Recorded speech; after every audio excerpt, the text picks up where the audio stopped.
When I caught the ball, everybody was standing. The crazy thing about all of this is it wasn't even New York. This was an away game. And when I made the shot, it felt like I was in New York. They were all cheering for me. Hey GQ, I'm Jeremy Lin. Puts it up, puts it in.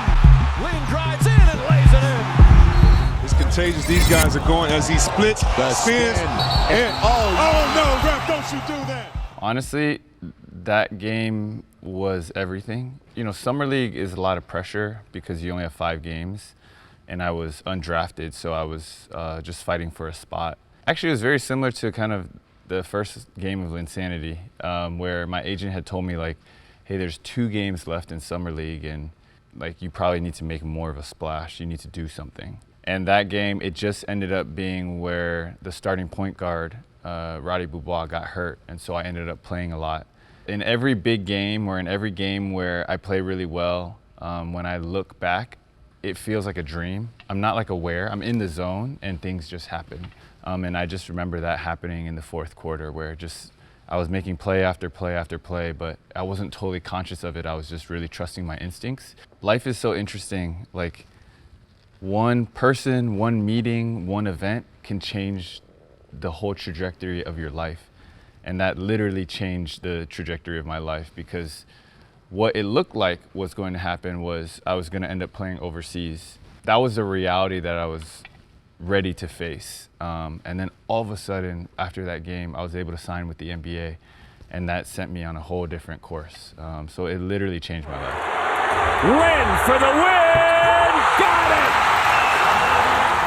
That game was so crazy. I remember Iman Shumpert missed a shot, and then we got the offensive rebound, and I think there was like 16 or 18 seconds left on the shot clock, and you know, I saw everybody, all the help sides, so Calderon was guarding me, and he was talking to his teammates, and I saw the help side get into their positions. The only thing I was telling myself was, you have to shoot it at the very end. Don't leave any time on the clock. I remember Tyson Chandler kept wanting to come and set a pick and roll, and I kept telling him, and he like didn't believe me or didn't understand. And I looked at Coach D'Antoni, I was like, hey, I don't want to pick and roll because if I get a pick and roll, they're probably gonna double team me. And I didn't want to pass it. I knew I had to shoot it. I needed to shoot the ball. When I caught the ball, everybody was standing. The crazy thing about all of this is it wasn't even New York. This was an away game. And when I made the shot, it felt like I was in New York. Like they felt like they were all cheering for me. That's why I've always really loved and enjoyed playing in Toronto. Lin likes the open floor, spinning, puts it up and banks it in. Yes. Sensational play for Jeremy Lin. That was a huge challenge for me because the Lakers were so good, but also because they were so tall. They had Pau Gasol, Andrew Bynum. They just had a really good veteran team. They had some really good defenders. I remember really like unsure how I was going to do. Part of me was almost prepared, like you're gonna play horrible because this team is so good. You know, my first game was against the Nets, and then, you know, I think it was like the Wizards or Utah Jazz. This was the first team that I played that was like top tier. It ended up being actually probably my best game of that Linsanity stretch. I think a lot of it centered around, I was unsure, and then I heard what Kobe said. Who is this kid? Yeah, I've heard about him and stuff like that, but I don't know what has he been doing? He's getting like triple doubles? Stop. Would you consider guarding him if he's having one of those games?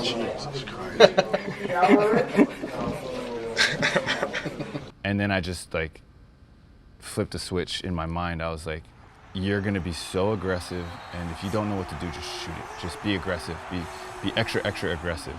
Just really grateful because, you know, I really struggled to shoot early in my career as well, but that night everything was kind of going in, and so that is probably the most talked about game that I hear about from fans. The thing that the fans remember the most about my entire career is probably this exact game.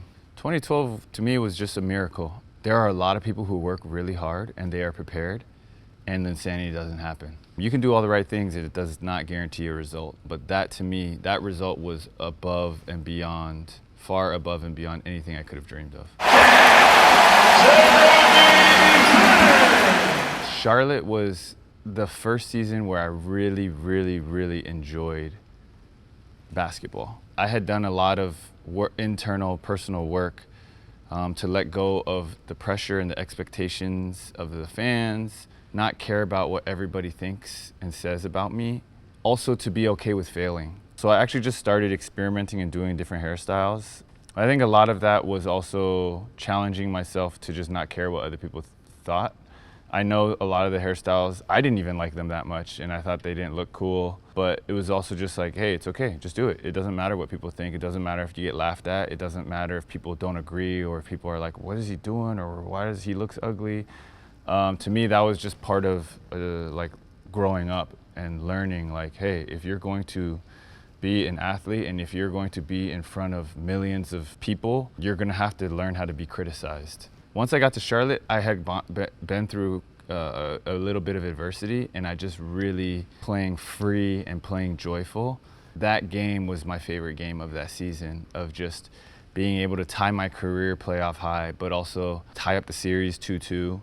You know, Jordan was my favorite player growing up. And so to be able to do that in front of him and for him to be rooting me along, like that was crazy because literally growing up, he was not only my favorite player, he's basically the only player I liked. I mean, I knew a lot about other players, but he was the one player like, if I liked him 10 out of 10, the next closest player was like a 3 out of 10. Like I like Jordan so much. When he does tell me I do a good job, it also means a lot more than the average boss. He encouraged me a lot and said some nice things, and for me, I was just like, okay, he really understands basketball more than anyone in the world. So if he's saying that, then it's really true.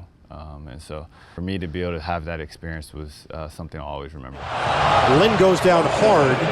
You could hear the bang and then immediately knew something was wrong. You know, it's pretty funny. After I retired, I got a text message from Kenny Atkinson, that head coach. And he told me, if you didn't get hurt, if I didn't have that injury, he was like, I'm 100% certain, I have no doubt in my mind that you would have been an all-star that season. I think for me, that will always be the biggest what if of my career. Like, what if I never got hurt? And that will always be my biggest, like, oh man, like, what did I miss out on? Or what could I have become? Because I was prepared, like, that was going to be my best season ever in the NBA, and I was at my prime physically. And so I think for me, what that taught me was that even without that, I was still very at peace and very fulfilled. I didn't need that. And when I look back on my career, I'm just like, man, that made me grow. That was part of my journey. Even though I never got to see what I would have done for the Brooklyn Nets, I definitely did become a stronger person because of that. And so to me, it is one of the most unforgettable moments because it wasn't me doing something heroic on the basketball court. It was me breaking through as a person. And that is so valuable as well. Lin almost ran out of room and scored. Great job by Jeremy Lin to score on the way down. You know, I remember when we first won the championship, the first thing I told my family was, I'm going to win another championship, but I'm going to do it the right way. And to me, the right way was I'm going to be playing and I'm going to be helping my team. I'm not just going to be sitting on the bench. I understand why I had that mindset, but I don't love that mindset. And it wasn't until maybe a little bit later where I was just like, whether I played or not in the playoffs, I was part of the team. I deserved to be part of the team. I worked super hard to get there. Nobody else could get there except for me, and I got there and we won, and I deserved that championship.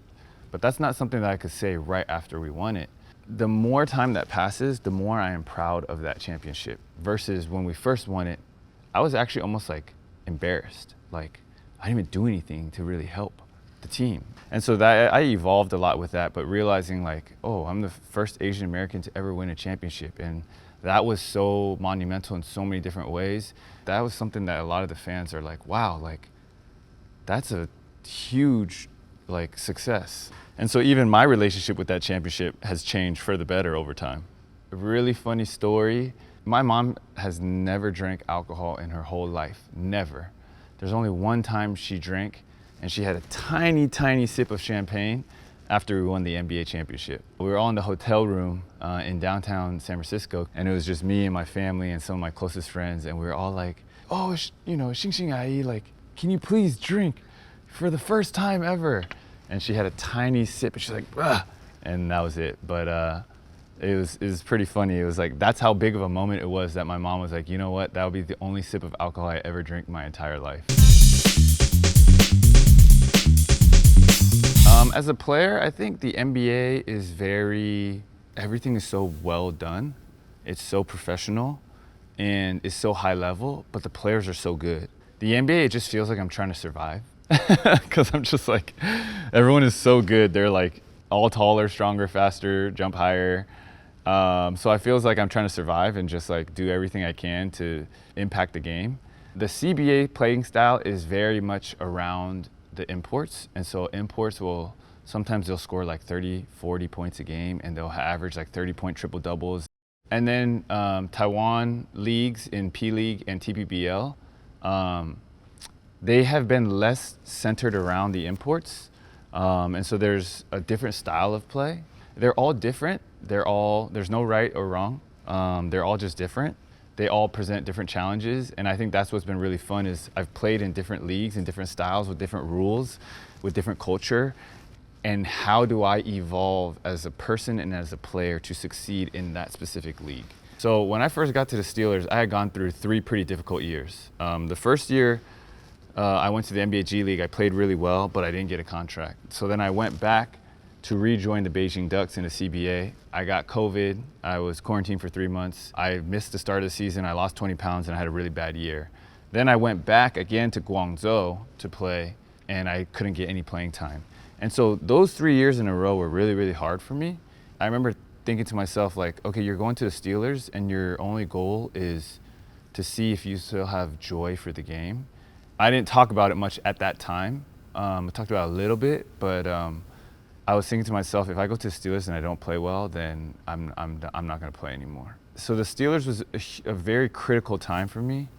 Not only did I play pretty well, but I also found so much joy in basketball. And that's the biggest thing was like I refound my joy. The fans were so crazy that first year. It was so fun. Everywhere we went was just sellouts, and it just felt like almost felt like a party, you know? Like every game felt like a party. It was just like there's just so much going on, and people were having so much fun and enjoying that season, going from a 2-17 season to all of a sudden, you know, almost making the playoffs. And so I'm just really grateful for those 3 months that I was with the Steelers. 2025 TPBL Finals MVP 就是林书豪。 It just felt like the right time. You know, I prayed and talked to my family, and we talked about it for 8 weeks straight. It was a very, very hard decision. I think it was unexpected to everybody else because I was still playing at a level where they felt like I keep going. I just feel really at peace that this was the right time to leave the game of basketball. I feel like I came to P League and TPBL to do 3 things. 1 was to continue to give God glory through basketball. 2 was to play with my little brother. And 3 was to say thank you to all the fans who have supported me from, you know, day 1 with the Warriors until year 15. And I felt like I came and I brought 2.5 seasons of good basketball for the fans. I felt like I won 2 championships with my brother. You know, I always tried to play in a way that gives God glory, and I felt like I did that. And so I felt like I accomplished what I originally set out to do. And so I felt like it was a great time to say thank you and goodbye. Yeah. That's it. I'm Jeremy Lin. See you next time.